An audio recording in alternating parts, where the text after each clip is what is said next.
Before we begin, I want you to imagine something. Imagine losing everything: your partner, your savings, your sense of direction. Imagine being a single parent, holding your child's hand at night, promising them tomorrow will be better, even when you have no idea how. Now imagine that one ordinary evening, you make a choice, one brave, selfless choice, that changes not only your life, but the life of someone who owns half the skyline. If stories of courage, love, and unexpected miracles move you, make sure you like this video and subscribe to the channel. Because this story isn't just about being saved, it's about saving someone else when you have nothing left to give. Daniel Harper never imagined his life would shrink to a one-bedroom apartment above a laundromat in downtown Chicago. 5 years ago, he had a small construction business, a house in the suburbs, and a wife whose laughter used to fill every room. But after the accident that took Emily away, everything else seemed to collapse like a poorly built foundation. Clients withdrew. Bills mounted. Grief hollowed him out. What remained was his 8-year-old daughter, Lily. Lily with her messy braids. Lily who pretended not to hear him crying at night. Lily who would whisper, "It's okay, Daddy," like she was the parent and he was the child.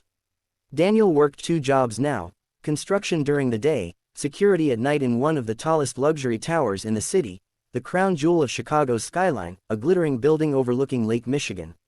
It was owned by none other than Victoria Langford, the reclusive billionaire CEO of Langford Global Enterprises. Victoria Langford was a name people spoke with awe. She had built her empire from scratch after inheriting a failing logistics company from her father. She was ruthless in business, brilliant in strategy, and untouchable in the media. People saw her as steel wrapped in silk.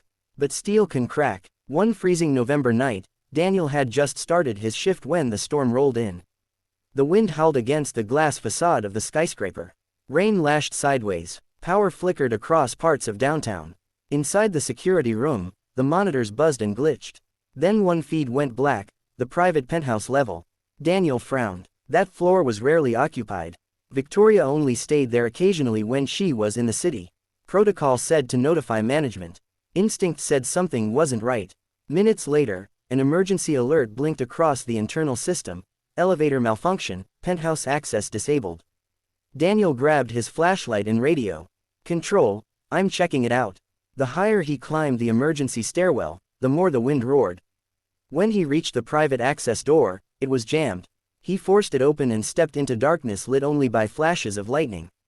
The penthouse was vast: marble floors, glass walls, art worth millions. But near the shattered balcony doors, he saw her. Victoria Langford lay pinned beneath a fallen steel beam from a collapsed architectural feature that had been damaged by the storm. Glass glittered around her like ice. Blood stained the white marble. For a split second, Daniel froze. This wasn't just anyone. This was one of the most powerful women in the world. But then she coughed. A small, human sound filled with pain. And in that moment, she wasn't a billionaire. She was just someone who needed help. Daniel rushed forward. "Ma'am, don't move. I'm going to get you out." Her voice was faint. "Leave, it's too heavy." He had lifted concrete blocks heavier than this in his construction days. He wedged himself under the beam, muscles screaming, grief and exhaustion forgotten. He thought of Lily, of promises, of being strong when no one else could. With a roar, he shifted the beam enough to pull her free.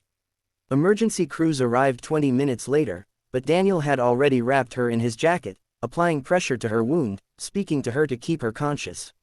"Stay with me," he said. "You're going to be okay." Her eyes, sharp even in pain, studied him. "Why?" she whispered. "Because you matter," he replied simply. She survived. For weeks after, Daniel heard nothing. Life returned to routine. He packed Lily's lunches, fixed broken faucets, and worked until his hands were raw. Saving a billionaire hadn't changed the rent due at the end of the month. Then one afternoon, a black car pulled up outside the laundromat. Men in suits stepped out. The neighbors stared. Daniel thought he was in trouble. Instead, he was escorted, not forcibly, but respectfully, to Langford Global's headquarters. Victoria was waiting. She looked different, softer, not because she was weak, but because something in her had shifted. "You saved my life," she said without preamble. "I did what anyone would do." She shook her head. "No, my own security team hesitated during the storm. You ran toward danger." He shrugged. "I couldn't leave you there." She studied him the way she might analyze a merger. Tell me about yourself. He didn't want charity. He made that clear. I don't need a handout. I'm not offering charity, she said. I'm offering opportunity. Victoria had investigated him. She knew about his construction business, the accident, the bankruptcy that wasn't due to incompetence but to medical debt and predatory loans.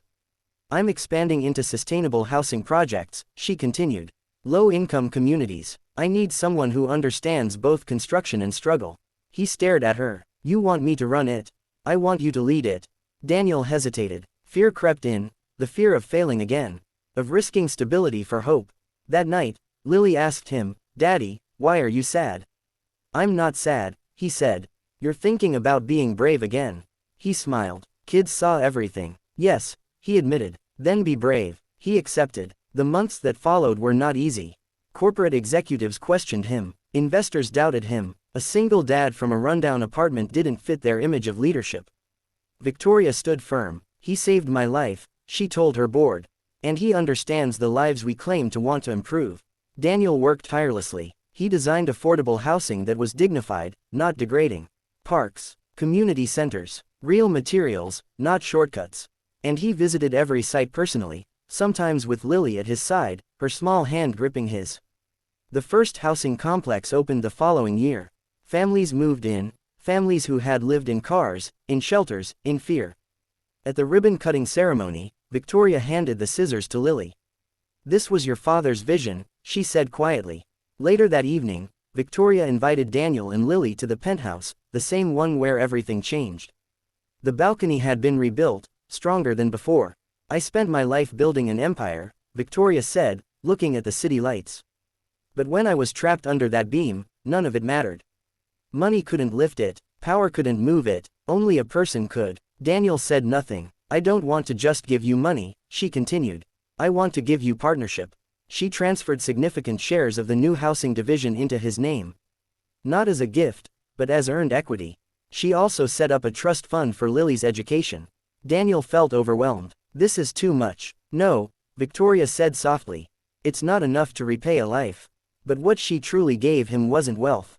It was belief. Years passed. The housing initiative expanded nationwide. Daniel became known not as the man who saved a billionaire, but as the leader who transformed urban housing. Victoria, once seen as untouchable, began appearing more publicly, not in galas, but in communities. They changed each other. And on Lily's 18th birthday, as she prepared to leave for college, she hugged her father tightly. You kept your promise, she whispered. What promise? That tomorrow would be better. Daniel looked out over a city that no longer felt cold and unreachable. Sometimes, life doesn't change because you're powerful. Sometimes, it changes because, when faced with someone else's darkness, you choose to lift the beam. If this story touched your heart, if it reminded you that courage can come from the most ordinary places, don't forget to like this video and subscribe to the channel. Because you never know, your one brave decision might be the miracle someone else is praying for.